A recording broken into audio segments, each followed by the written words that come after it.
The night has come, it's cold and losing my control. Your light is gone, and lonely darkness fill my soul. I wish that you could save me from my isolation. It's way too complicated. Let's start this conversation. Let's start this conversation. We got no relation.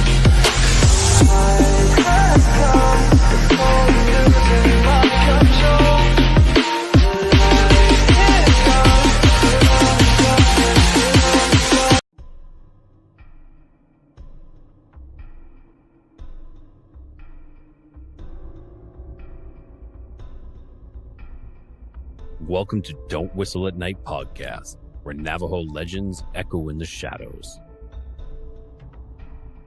Darren and Dawn will guide you through the sacred fire of native storytelling, where the old stories breathe, the unknown walks among us, and voices, long hidden, rise to be heard. And remember, don't whistle at night.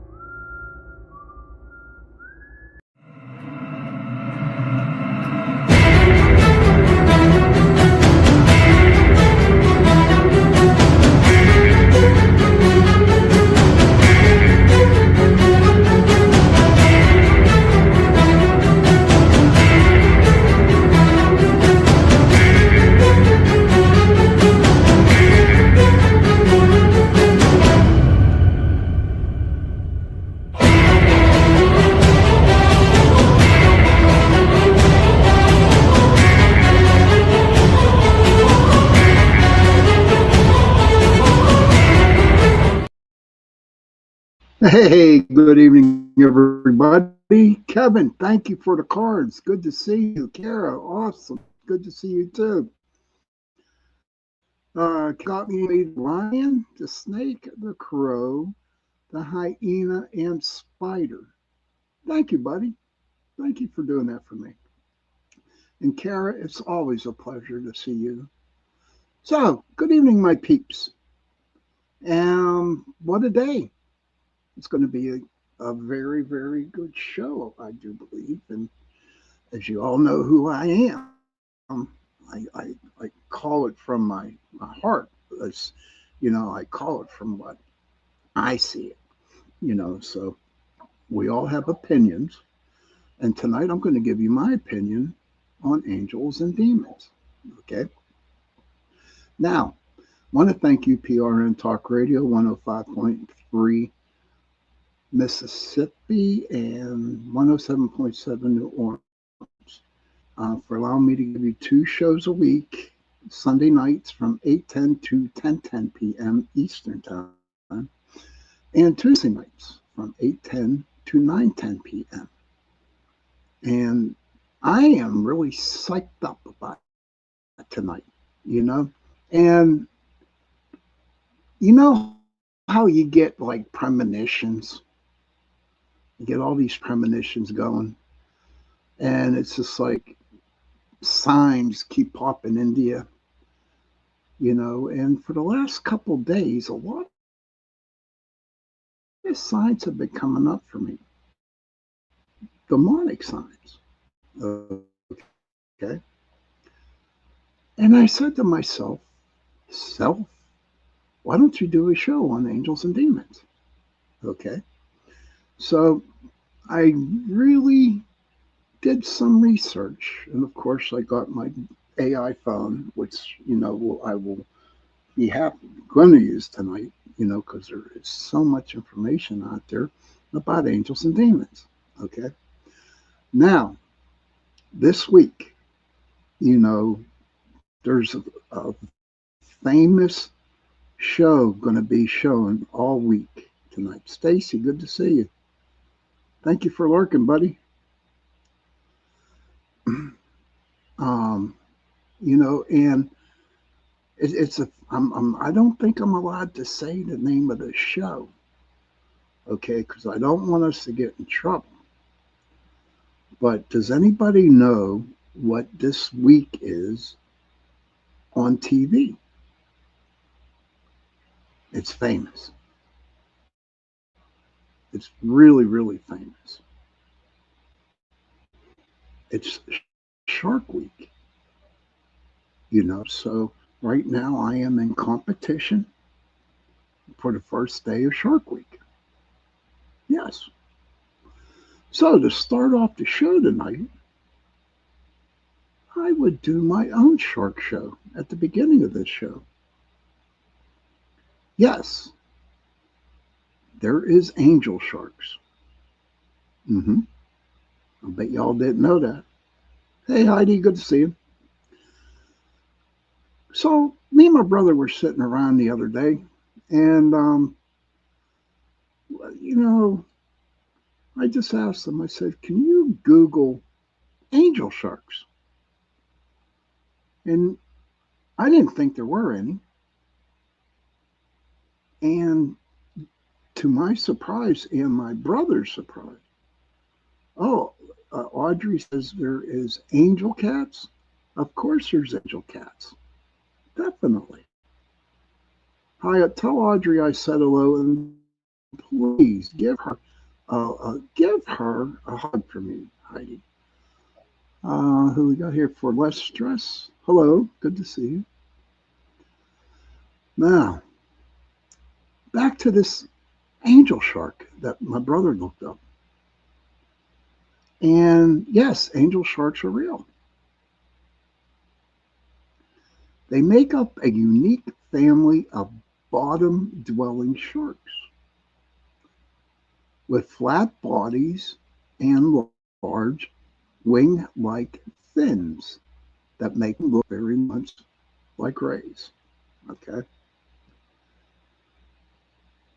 The physical traits: baby shark to do to do, baby shark to do to do, baby shark to do to do, baby shark. I'm going to be living that one in my brain all day today, all night, and probably all tomorrow. But the physical traits of the angel shark are flat head and body with wide pectoral fins, eyes and spiracles located on top of the head, 5 gill slits visible on the sides of the head, unlike rays, which have gills underneath. And they grow up to 2 to 0.4 meters long, depending on the species. But ain't that pretty cool? Now think about it, right? So they're saying that angel sharks really work, right? And so someone takes a dive to the bottom of the ocean or something. All of a sudden they see an angel shark. Would it be freaking amazing if they saw a halo around this shark?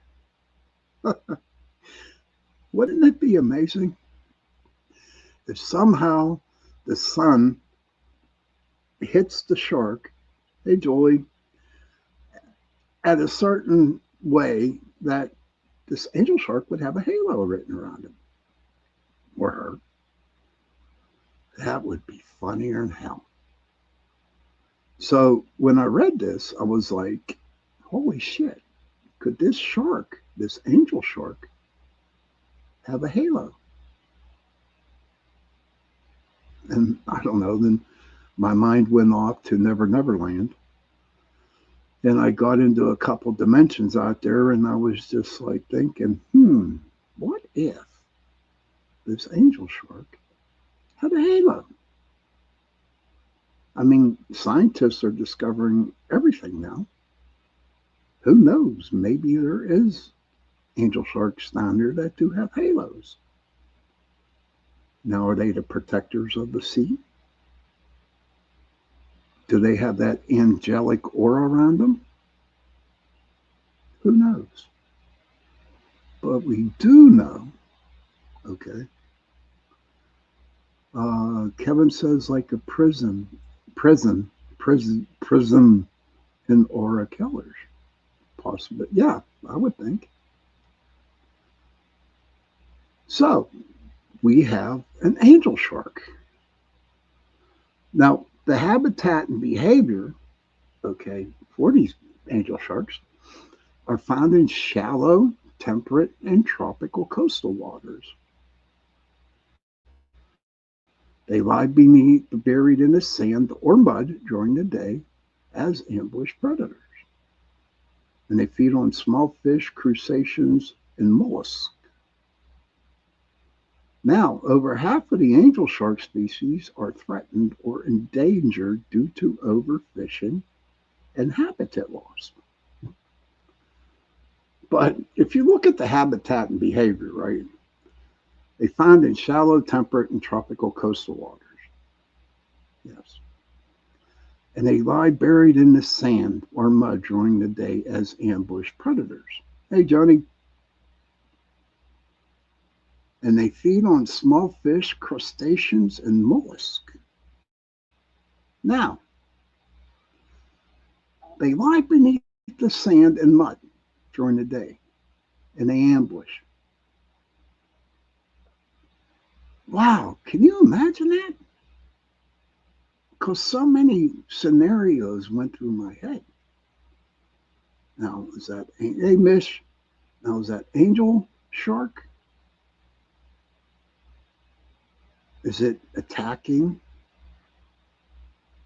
Yay, Shark Week. Yeah, Joni, that's why I got the angel shark here. Because I'm in competition this week with Shark Week. Yes. So, Johnny, I decided to do my little shark thingy. But that's all about the angel shark. Now, of course, I had to look. But my brother did the looking. So, you got your angel shark. That is extinct. So I have my brother Google, is there a devil shark? And you know what? It's called the black demon shark, or Delmonio negro, is a legendary cryptid rather than a real scientific verified creature. Sightings are primarily reported in Mexico Sea of Cortez, the Gulf of California, with claims describing an aggressive jet black shark reaching up to 20 to 60 feet in length. And the legend of the black demon, the local folklore, and fishermen have shared stories of an enormous dark-colored shark terrorizing boats in the region for decades. The myth gained mainstream attention in the late 2000s through shows like Monster Quest and has even inspired horror films. However, no specimen has ever been caught, filmed clearly, or documented by the scientific community. Kara says, ninja shark. That's funny. Marine biologists and researchers generally agree that the black demon is not a real undiscovered species. Experts attribute the sightings to a few natural phenomena. Okay. How much stuff is the scientist finding in the waters?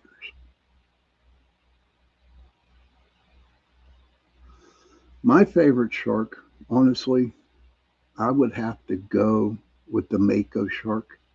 That would be my famous one. Now, these are some of the phenomena that the scientists think what this black devil shark is. Whale sharks. They're massive, harmless filter feeders that can get lengths up to 40 to 60 feet in low light conditions or murky water. Their large size and tendency to bump into boats can cause panic among fishermen. An oversized great white shark. Great whites can grow up to 20 feet, and some locals believe the sightings might be in an unusually large specimen of a great white shark. Do do do do do do do do do do do do do do do do do do baby shark. Some cryptozoologists suggest that the shark could be a great white with melanism, a rare genetic condition that causes an overdevelopment of dark skin pigmentation. You know what? It says here for a deeper look into the scientific theories behind the black demon sightings and what experts believe fishermen are actually encountering in the Sea of Cortez. And so there you go. And for all the stuff that they're finding in the oceans, okay, there could be a black demon devil shark. So I'd like to hear your opinions on that, everybody. What do you guys think? I believe there could be. Kevin says that girl Earn warns me Peach's song. Well, I don't know. Hey Squish, good to see you. Proxy. That's very possible, Proxy. Baby shark to do, baby shark. Is a mantis a shark? I don't know, Kev. I don't know. But the mantis, what are they? They beat the crap out of people. Or shells and fish. Mantis shrimps. Yeah, that's what they are. But I just thought I would bring that up about a double shark and an angel shark. Because it is Shark Week that is on. Who I am like not duking it out with, but they're on now, and so is my show.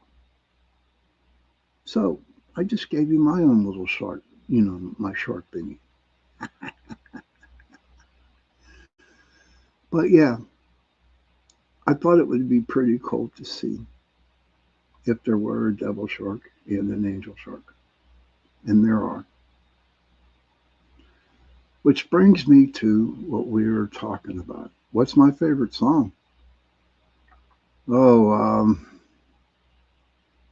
I have a lot of favorite songs. A lot of favorite songs. But since this is Shark Week, baby shark to do, baby shark to do, baby shark to do, baby shark. Okay, there we go. I'm going to be singing that all night. Miss says easiest way to walk on water is to see a shark when you're swimming. That's true. But from what I understand, Miss, that the sharks are afraid of human beings. But I don't know. Little thing about the shark show tonight that I'm going to be doing pretty soon here because it's coming up on the bottom of the hour. And you know what happens at the bottom of the hour, I take my break. But I want to talk about angels and demons.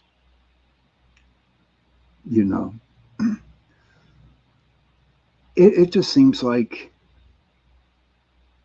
I haven't heard about it for a while. Squish, do I like Taylor Swift? Am I going to get executed if I say no?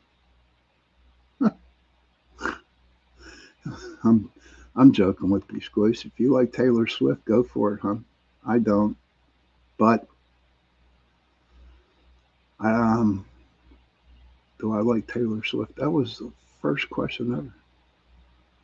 I'll let y'all duke it out in there in the chat room.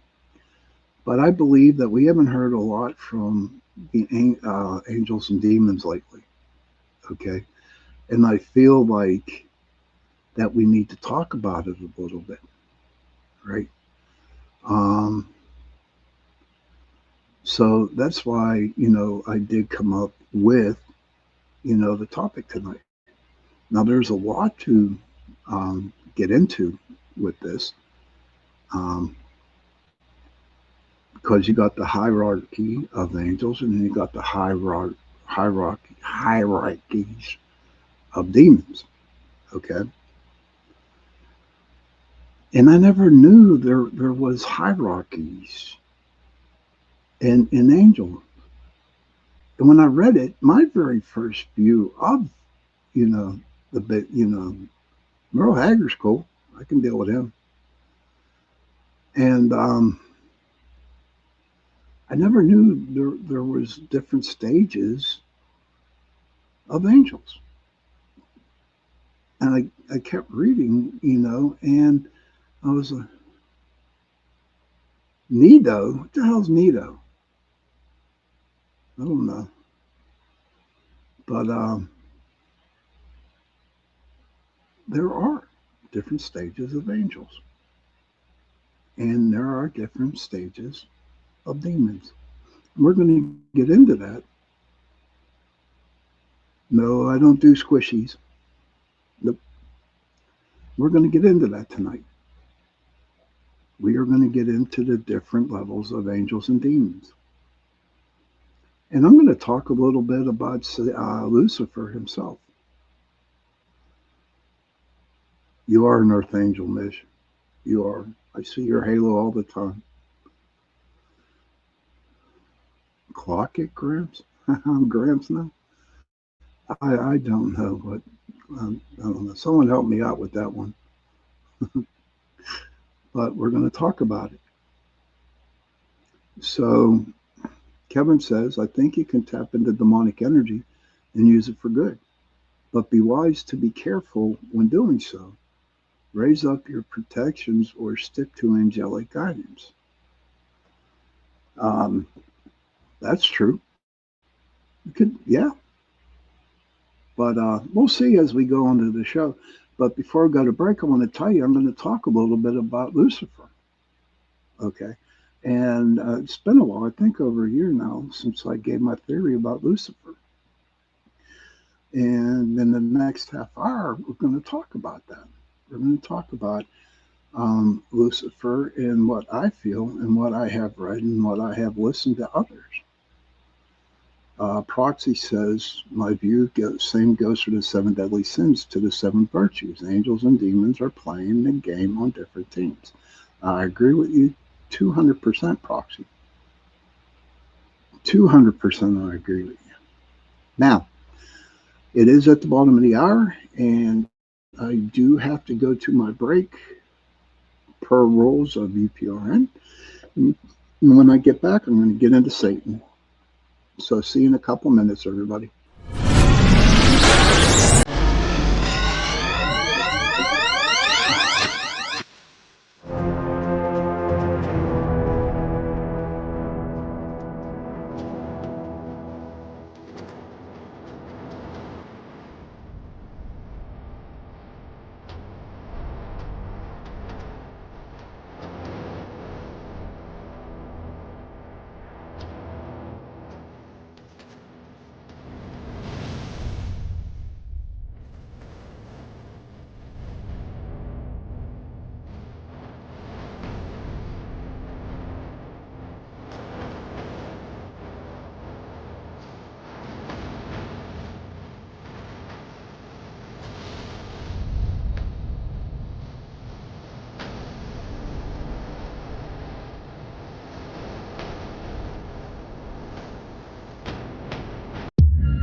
Hey, welcome back, everybody, to the second half hour of Into the Night with me, your host, Sean Kelly.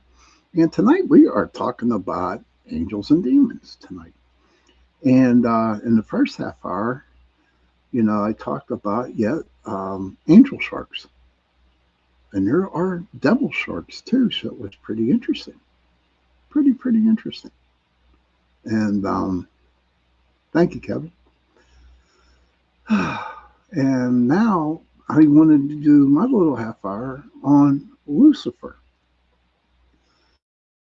Now, what I'm about to say is my opinion and my opinion only. Okay. Um, and if it offends you, yes, it is a 2 hour show on Sundays. Yes, it is a 2 hour show, 8:10 to 10:10 p.m. Tuesday nights is 8:10 to 9:10 p.m. But I'm going to talk a little bit about Satan, and this is my opinion and my opinion only. And if you disagree with me, you're allowed to disagree with me. Okay, you're allowed. No harm, no nothing. Like, I would not never ever judge because it's not my deal to judge people. It isn't. If you believe in something, then that's cool. But if you look at, I'll call it the book. When I call the book, it's like the Bible. Okay, but to me, that's another show. To me, that needs to be rewritten. But Lucifer was only mentioned one time, and that was by a prophet in the Old Testament. Okay, to where Satan was mentioned, I do believe 32 times. And here's my biggest beef about it. Okay, and this is my biggest beef about the book. Okay, so was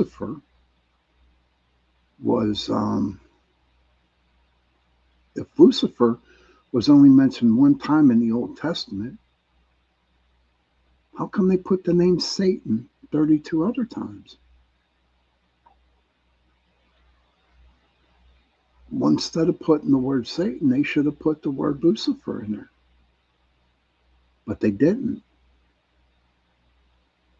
But they didn't. And to me, and I did a lot of research on this, and I have done shows about this, and I have listened to people who study the Bible, who study religions. I saw a lot of stuff on Discovery channels, history channels, because it fascinated me. Okay? It fascinated me. And the deal is that Lucifer was sent down to hell to keep an eye on Satan. Yes. He wasn't down. He wasn't sent down or kicked out of heaven to become Satan. There are three entities down in heaven. Down in hell, I'm sorry. There's three entities. You got the devil, which is separate from Satan. Satan, and a lot of people think Lucifer is Satan. And they believe that Michael kicked Lucifer out of heaven because he was a little jealous of God.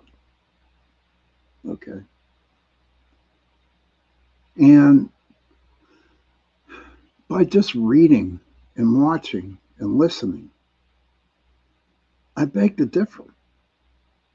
Okay. What was written in the book a very long time ago was to scare the shit out of the pagans. It was supposed to scare the shit out of the people who were not Christian so they can go into Christianity. And so, of course, they're going to write in the book that he was a big fight between Lucifer and Michael up in heaven. And Michael won and kicked Lucifer out.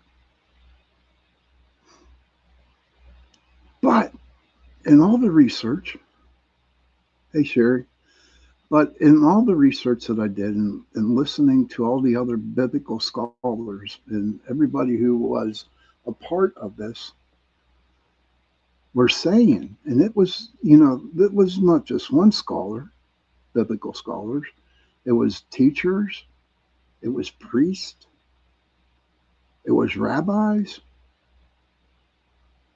that right now, up in heaven, there's an empty seat sitting on the left side of God. Okay?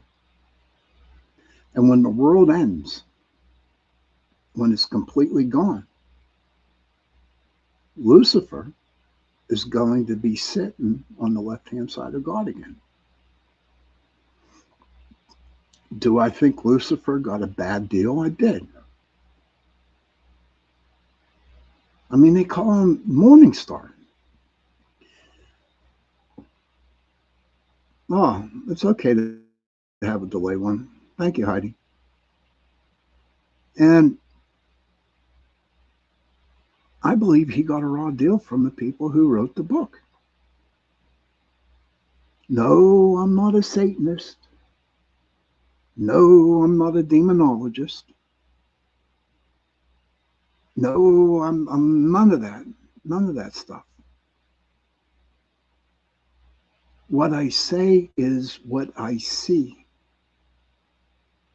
And trust me, it kind of bothered me for a long time to realize what I was taught a long time ago. But I was taught a long time ago, growing up in the Catholic Church, that he was bad. It's hard for me to wrap my head around the fact that Lucifer at one time was, God loved him so much. God loved him for, like, he was the number one. Is it possible that Michael got jealous of Lucifer? You know? Did Michael get jealous of God because Lucifer was getting all the attention? And so he decided to duke it out with Lucifer to kick him out? And as what the scholars people who wrote in the damn book, who wrote in the book that Michael was the fighting angel who kicked Lucifer out of heaven and sent him down to hell. And I just can't see it. I just can't see it. So I really believe in my heart that Lucifer was sent out of heaven, not kicked out, but was sent to hell to keep an eye on Satan. Because if he wasn't, if there was nobody watching Satan, think about this, everybody. Think about it. If there was nobody keeping an eye on Satan,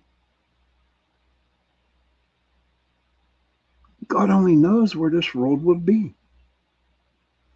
Kevin says, that resonates, Sean. It feels like there is so much more to the Lucifer stories than we are told in the book. True. I totally agree with you, Kevin. And you know what's sad? Here's what's the sad part about it, Kevin. The only thing they write about Lucifer is him getting kicked out of heaven.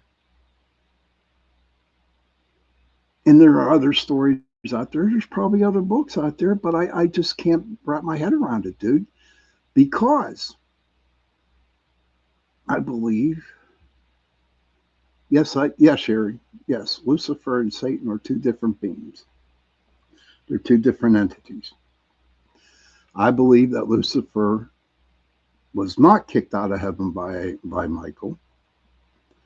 I believe Lucifer was told to go down and keep an eye on Satan. There's actually another being down there too, Sherry, and it's called the devil. So there's three beings in heaven. And I keep saying heaven. We're not to the angels yet. But there are three beings, entities down in hell. According to scholars, according to them. So I think, again, I believe that Lucifer was just sent down to keep an eye on Satan. Now, yes, we do have free will here. And yes, you have the choice. You were always told they were the same. Cool. That we all were, Sherry. We all were. And then one day I decided to watch this show. I do believe it was on the History Channel. And they were talking to religious scholars, people who study religion. That's all they do in life and they were saying the same thing. So I was intrigued by it, and so I did my own reading. But it's so common sense. There's so much common sense why he was sent down. And sure, he was only mentioned one time in the Bible, and that was by a prophet in the Old Testament. 32 other times the word Satan was written in instead of Lucifer. I don't, Sherry. That was a while back. Honest to God, I don't remember. I'm lucky I remember yesterday, buddy. Be honest with you. And it might have been the History Channel. I really don't know. It was one of them. I was sitting down and watching it. And these scholars were talking about it. So that's my opinion. That is my opinion about Lucifer. I believe he got a raw deal by that one person in the Old Testament. Oh, yes. No, there's no confusion. We know you're a day ahead, Mish. We do know you are. And who knows what's it going to be? We can't change nothing now. We were always taught that there were two, that they were the same person. I did for a long time. And then it just became common sense for me. That why would you kick out Lucifer out of heaven? And God loved him so much. And they're saying in the book that he kind of, not, I don't know if it was written in the book. He was just mad because he didn't like the way God was handling stuff. And so Michael, of course, written by people, saying, well, that's who kicked them out of heaven and sent them to hell.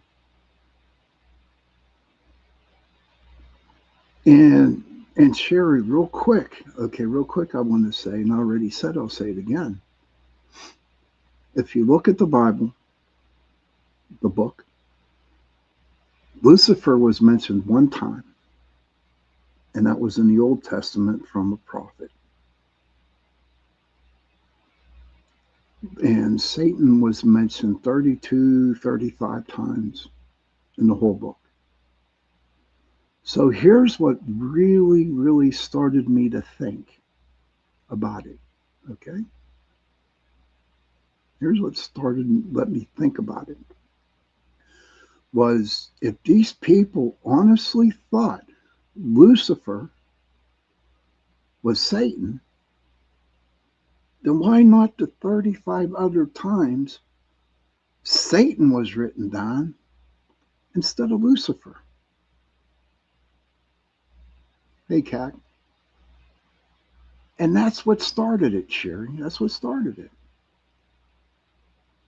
Why couldn't they just put Lucifer in instead of Satan? Why did they put Satan's name in there? Why couldn't they just put Lucifer's name in there? Thank you, hon. And that's what got my brain rolling on this. So, but I'm not here to, change people's thoughts. I'm not here to tell you that, I don't know what's going. You're from Poland. Oh, welcome. That is nice to hear.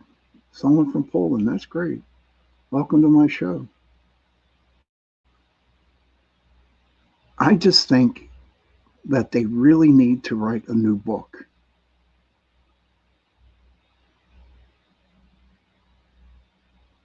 And be honest about the new book that they write in.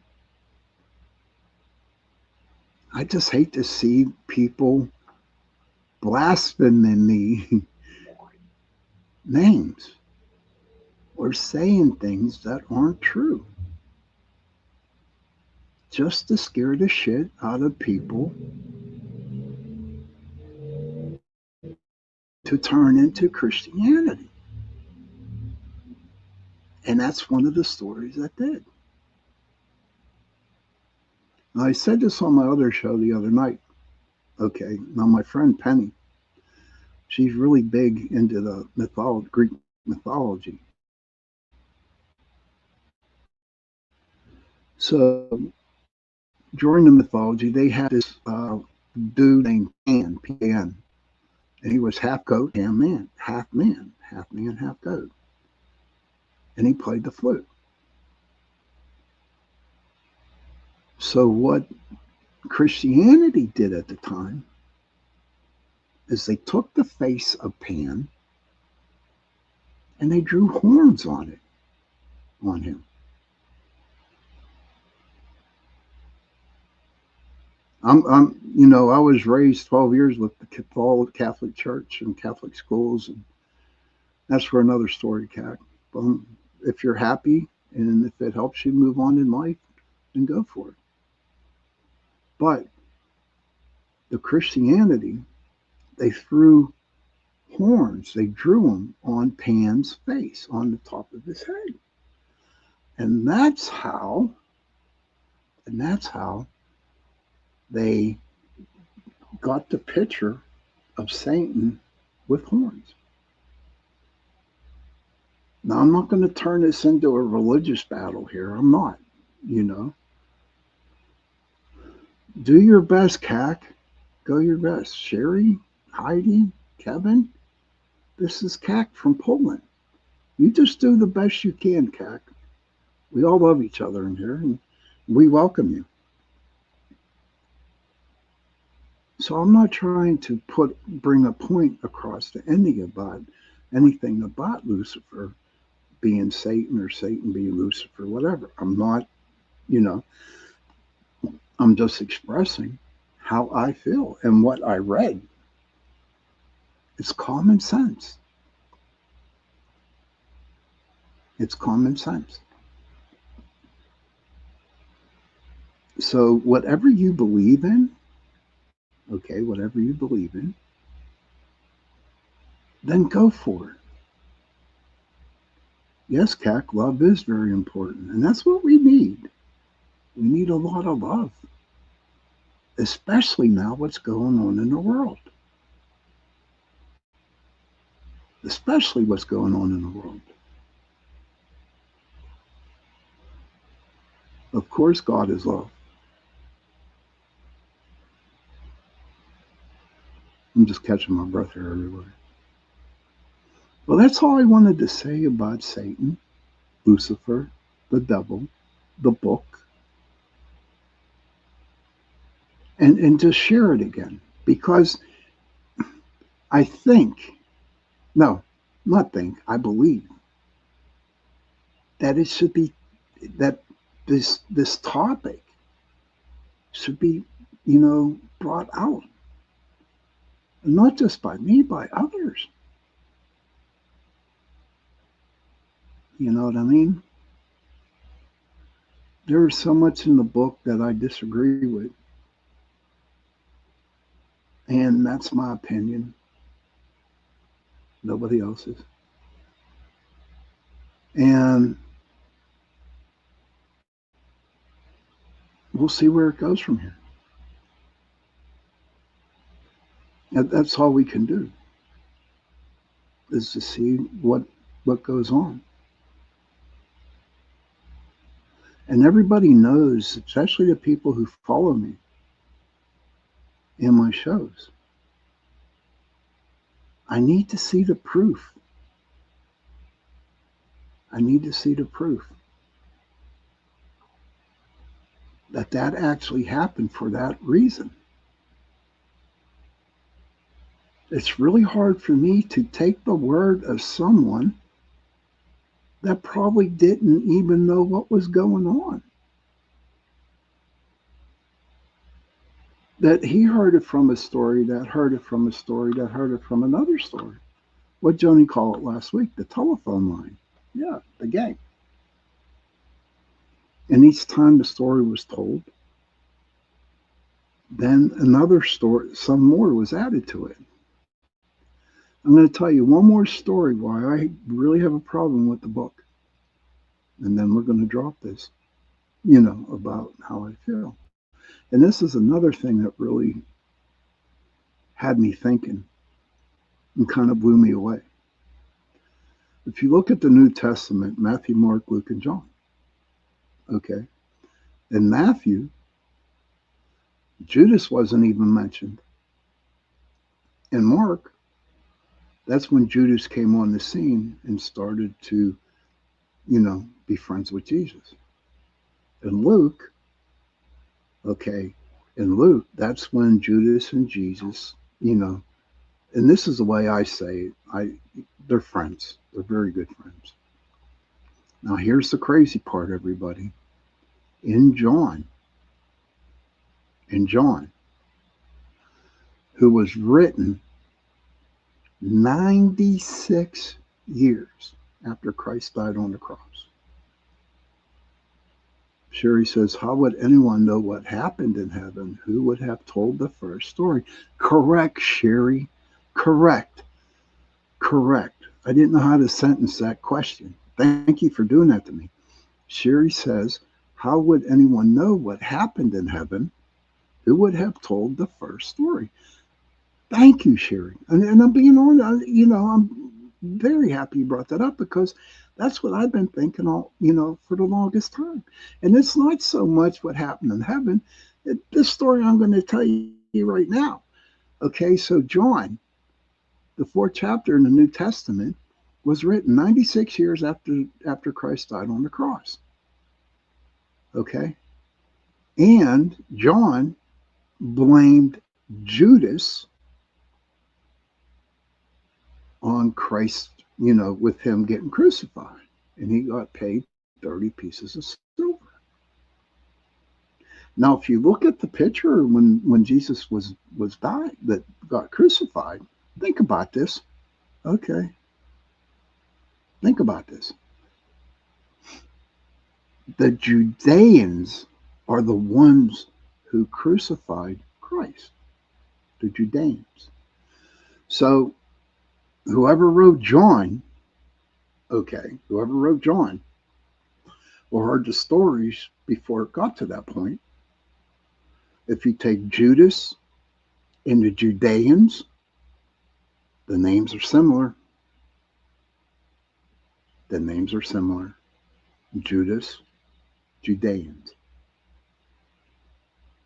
And I guess whoever wrote that story could have been a Judean. Who knows who wrote that story? Could have been 5 or 6, 7, 8, 9, 10 people who wrote that book. But to put it out 96 years uh, 90, whoever put that in there after 96 years of Christ dying, it just does not make sense. It don't. It don't make sense. And that's why I have a problem with the book. And that's all I'm going to say for now. And that's all I'm going to put, because I'm getting a little, my Irish is starting to kick up in here. But I wanted to share with you for this half hour. And I wanted to share the story of Lucifer, and I wanted to share the story of John. How stories are said by other people, and they get put into the book. You like my pineapple shirt? Thank you. I'm getting a cherry one, and I'm getting an orange one. Maybe I was thinking of getting a banana shirt, but I'm not sure yet. Any suggestions out there what kind of shirt you should get? Should I get? I like the oranges. They are sweet. And the lemons are pretty cool too. But we are at the top of the hour. And we're going to go on another break. And then we're going to talk about the hierarchy of demons. That stem from classical demonology and occult text. Okay, Kat. Thank you for stopping in. Have a good one. So we're going to take a little quick break, come back, and then we're going to talk about the hierarchy of demons that stem from classical demonology. 3 a.m. Holy mackerel. Good night. Good night, Kat. Good night. Thank you. So Joni says the same thing. I feel that Judas, he got a raw deal too. He did. Judas got a raw deal. Lucifer got a raw deal. But we're going to take our break, go smoke a cigarette, go to the bathroom, get something to drink, and I will see you back here in a couple minutes. There, we'll go with this one. Hi, and welcome everyone to Ethereal Encounters Unveiled. Today we are broadcasting live on the United Public Radio Network and the UFO Paranormal Radio Network, 105.3 on the Gulf Coast and 107.7 FM in beautiful New Orleans.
Hello, everybody, and welcome to Into the Night with me, your host, Sean Kelly, for the last hour.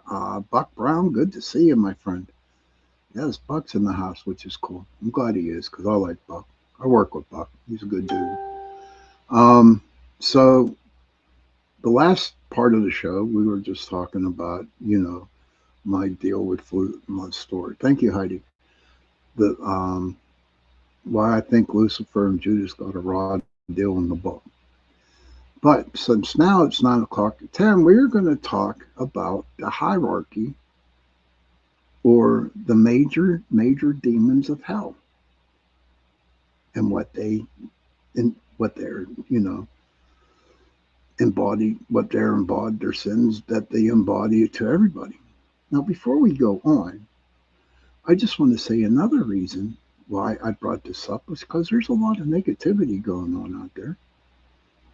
And it seems like hell is everybody's just, nobody at work was smiling at all today.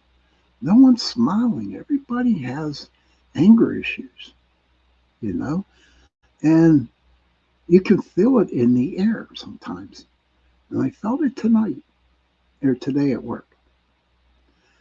And I feel it whenever I go out, if I go to McDonald's or something like that, or wherever I go and I'm on the outside, people are not happy. People are angry.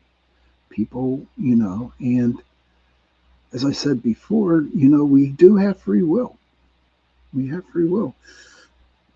And we can do whatever and how we want to do because God gave us free will. Now, can you actually say that the ones who are not happy, the ones who are evil, are they possessed? How do you know you're possessed by a demon? The majority in my work, when I did clearing houses and stuff, a lot of people thought that they were possessed by demons. And the only reason why they're saying that is because of the movies and TV shows that are out there. And the majority of the time, they're not. They're just possessed by angry spirits that are in the house.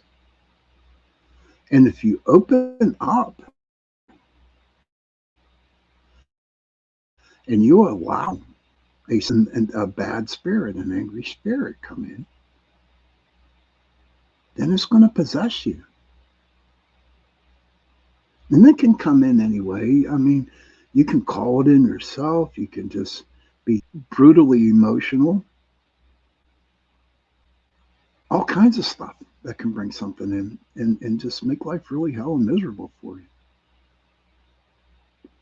And right now, I believe that everybody out there, not everybody, the majority of everybody, that there's a lot of evil energy out there in the world today. And I used to say a long time ago when I first started doing podcasting, the very first thing I'd say a lot was I wish that one day I pray when I'm alive. When I pray, hey, Vet Girl, I pray that we just have one day where everybody smiles at everybody. That everybody is smiling at each other. Nobody is shooting each other. No one is being nasty to anybody. Just one day, that's all I ask. Maybe it will come. Maybe it won't. I don't know. But I hope before I die that it happens. I would love to see it. Kara says, I smile, say help. Good doors, please, and thank you, ma'am, sir. Yes, and that's the way to do it. Kara, if I can make one person smile, for the whole day, then I did my job. And that's how I look at it, one person at a time. And who knows, maybe that person that I made smile today, or Kara smiled, or Heidi had somebody smile, or Kevin, or anybody, that the people would go and, yes, it costs nothing to be kind, Heidi. It doesn't. If those people would go and smile at another person that smiles back at them, and so on and so on and so on. But there's just so much conflict. There's so much negativity out there in the world that it's hard to get through. Yes, correct, Miss. The smell can go miles, and I hope it does one day. But who are the major demons in hell? Okay, so I looked that up, and of course, I got my AI phone, so I'm going to tell you. The traditional hierarchy of demons stems from classical demonology and occult text, like Bensfield classification of the seven deadly sins. The main demons, or princes of hell, and the sins they embody include Lucifer, the prince of pride, often considered the highest ranking fallen angel and leader of the infernal realm. Okay, what did I talk about the last half hour about Lucifer? The second demon of hell is Satan, the prince of wrath, the ultimate adversary representing anger, hatred, and vengeance. Satan, if they're all thinking that Lucifer's Satan, man, then Satan don't belong on this list.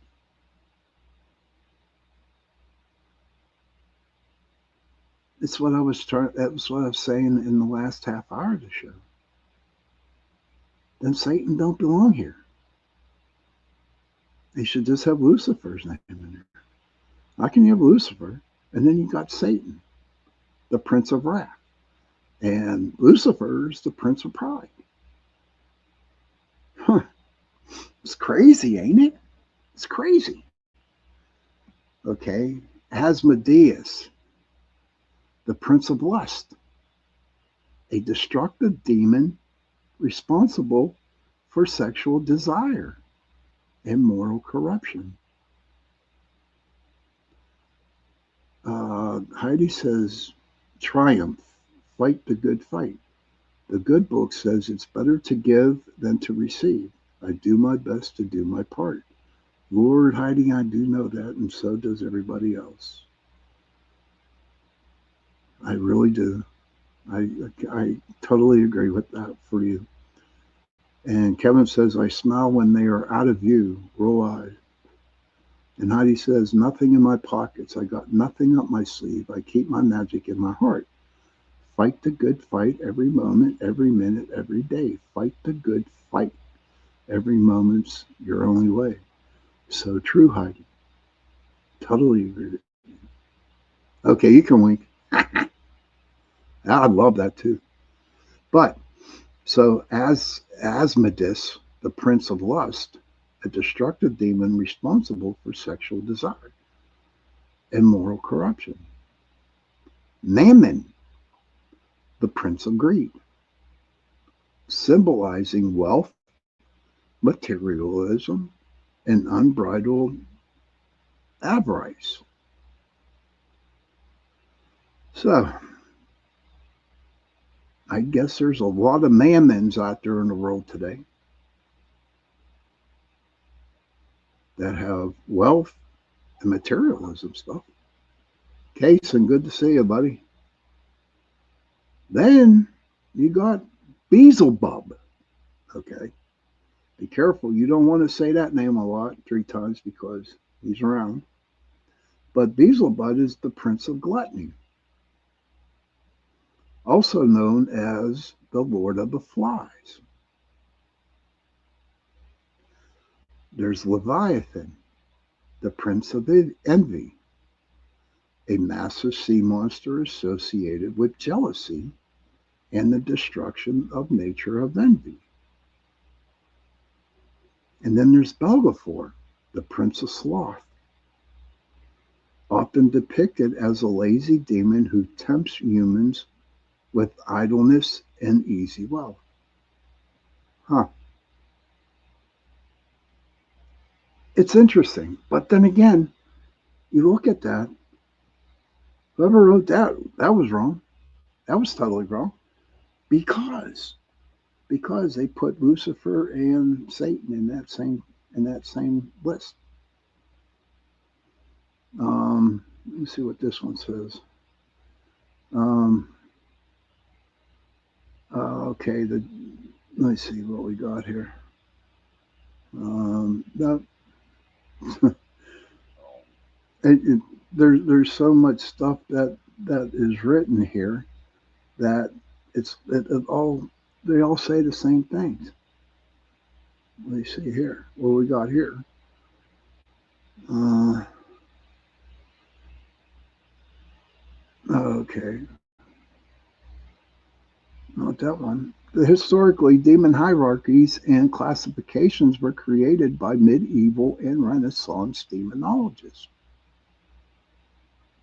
occultists, and theologians. Notable historical taxonomies include the 11th century classification by Byzantine scholar Michael Pelles and the 16th century demonic rank list by physician Joanne Wire in his text Synonymica Daemonum. That's 16th century. What's up, Spark? So are these demons and angels as they are given that name by men, or are they entities that known that those names are in history to strike fear? The later of that one, buddy, is it religion or entities acting the same? No, no, they were given names. They could be cosmic beings too. Right? You got to find who wrote the original story, who knew the original story in order to give these names. And to me, people just came up with names to tell people, and that's the way I look at it. So it's like, I mean, it's just okay. Here it says what are the nine ring diamonds? It says, okay, here we go. The 9 orders and their rulers. These are the 9 orders of false gods, the spirits of lying, and vessels of iniquity. I find that some of the high strangeness is cosmic or ET related. That's true. You can come back and say, Heidi, I'll ask this question. Heidi, could the ETs be evil? Or could the ETs be okay and good people? Are the ETs angels? Or are the ETs devils? Or demons? It's really weird. This world is like crazy. I would think it's definitely freaking crazy. Balance, of course. Okay, you must have had a misprint there, buddy. Kasem says in Buddhist literature there is something called the wheel of birth and the death Samaric wheel. In it, demons are bound to the wheel with rusty iron chains, and angels are bound by shiny golden. And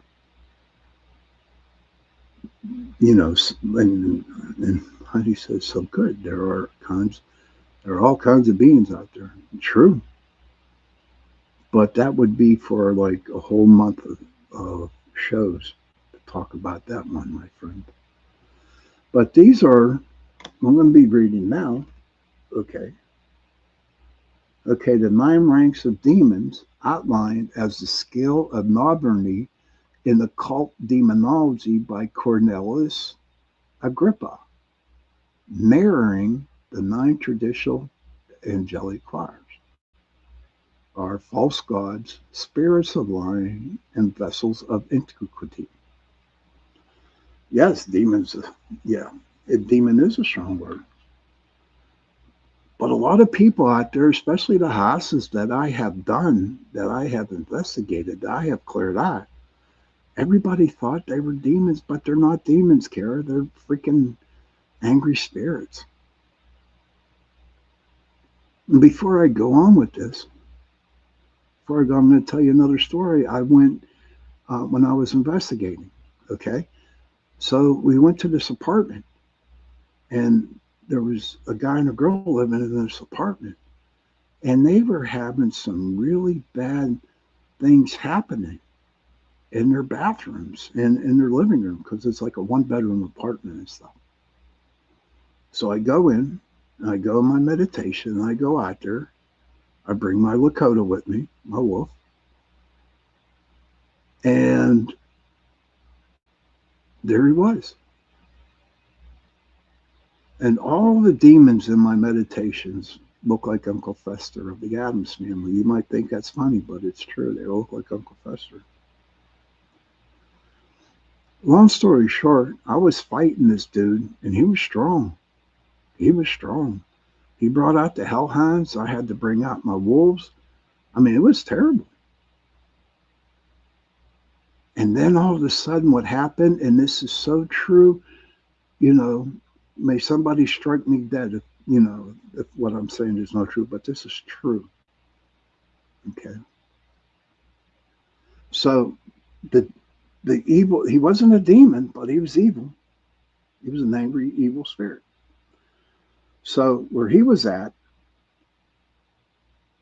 a circle opened up around right beside him, circled right beside him, and was an open circle. This dark black figure came out, snatched that boy by the head, and pulled him into that hole. And it closed back up again. And they never had a problem ever since. And that's to this day, that's been like about 10, 12 years ago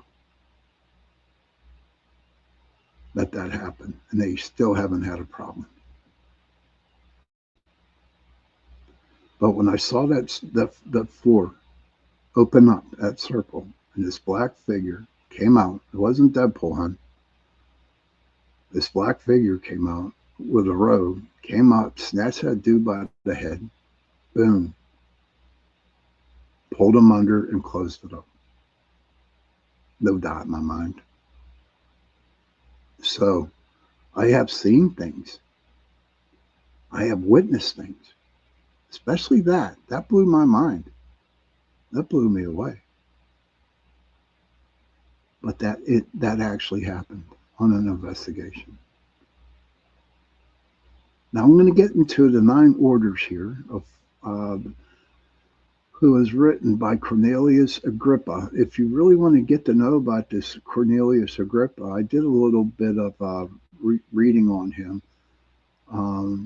But if you really want to do it yourself and see what he has to say, what they write about him, his last name is Agrippa, Cornelius. The 9 orders and the rulers. False gods.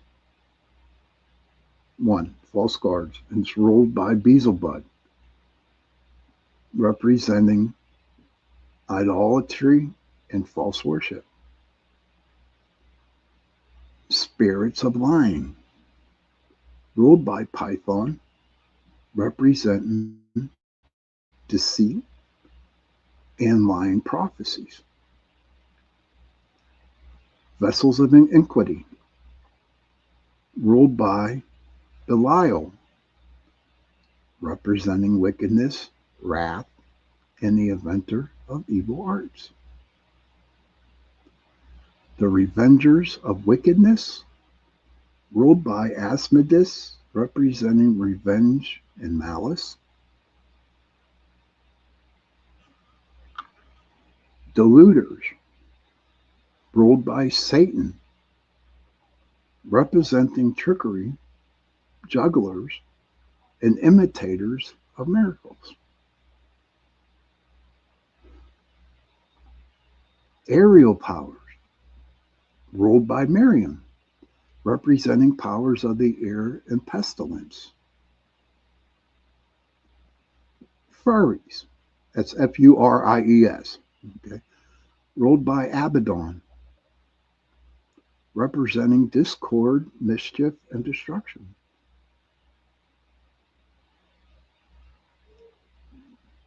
Idaho says the most interesting part of demons is the only documentation we have on them is when the entities say that's my name. So is that the name of the classification of what they are?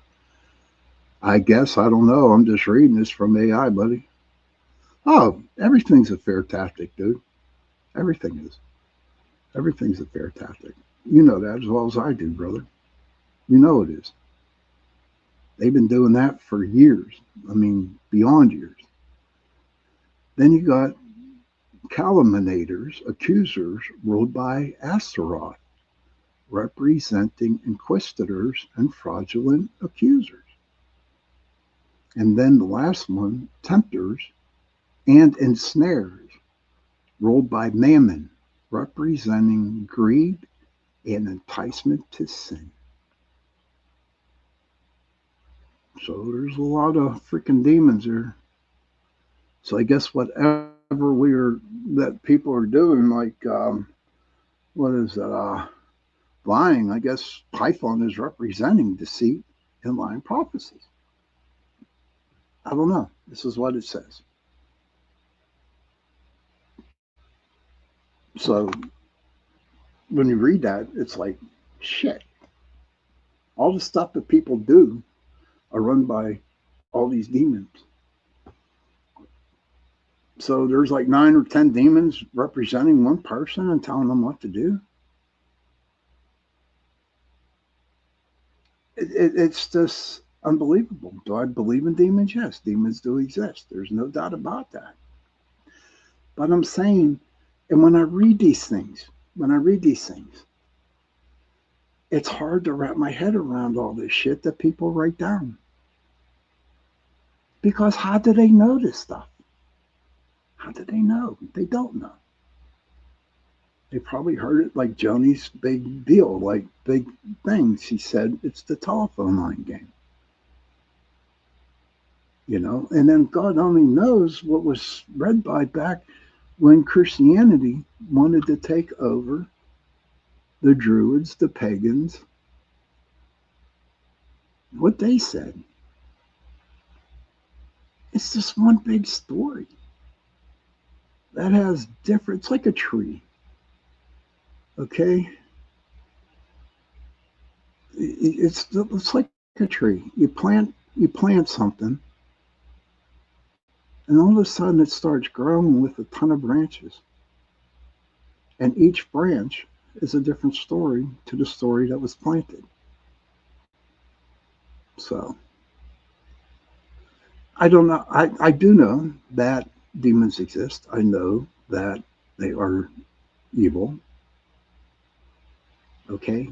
But when people say that they are possessed by demons, okay, you really got to think about that. Hey, Joe Fox, I really have to think about that, honestly, because if a demon actually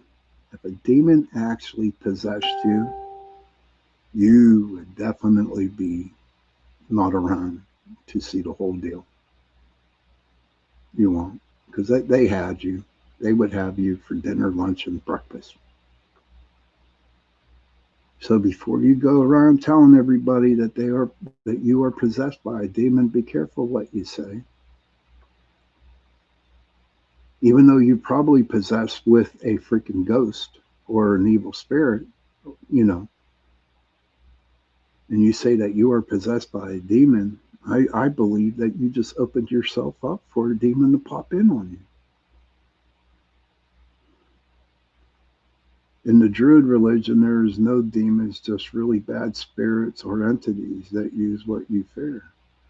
I guess there would be degrees of demon or evil, some more extreme than others. So that's why I look at it. There's only one Python. There's not 860 million of them. So it's all crazy. It's craziness that people actually write this shit down.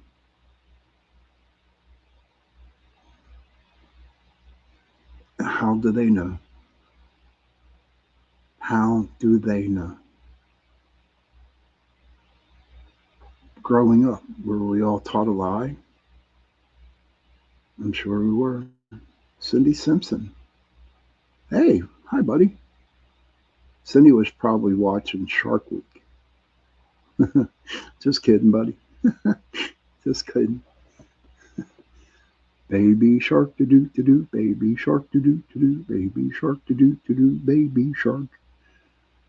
Okay, so we are in the last half hour. Well, at the bottom, it's 9:30 p.m. Eastern Time. And what we're going to do is we are going to go do a couple-minute break here. I will be back. Okay, I will be back. And we're going to talk about the angels, which is a good thing. I figured the angels would be a nice thing to end up on. So I will see you in a couple minutes. Love you too, honey. Oh, tell your parents I said hello, okay, buddy?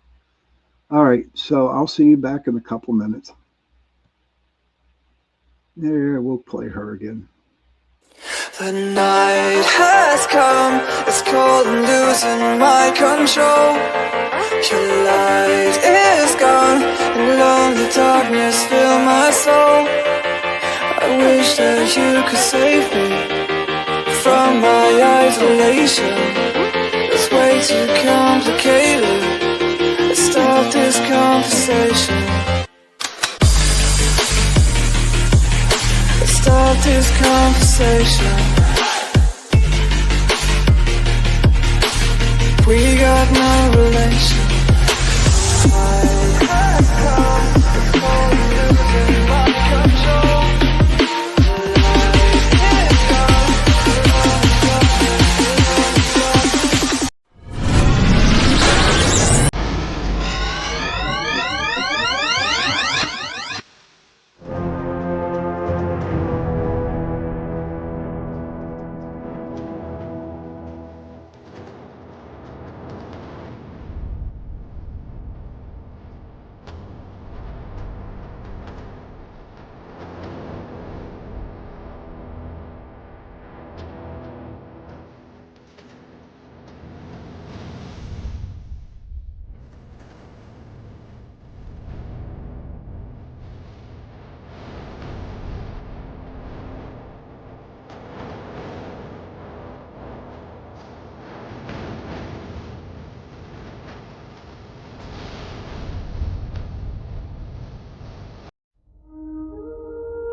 Hi, and welcome everyone to Ethereal Encounters Unveiled. Today we are broadcasting live on the United Public Radio Network and the UFO Paranormal Radio Network, 105.3 on the Gulf Coast and 107.7 FM in beautiful New Orleans.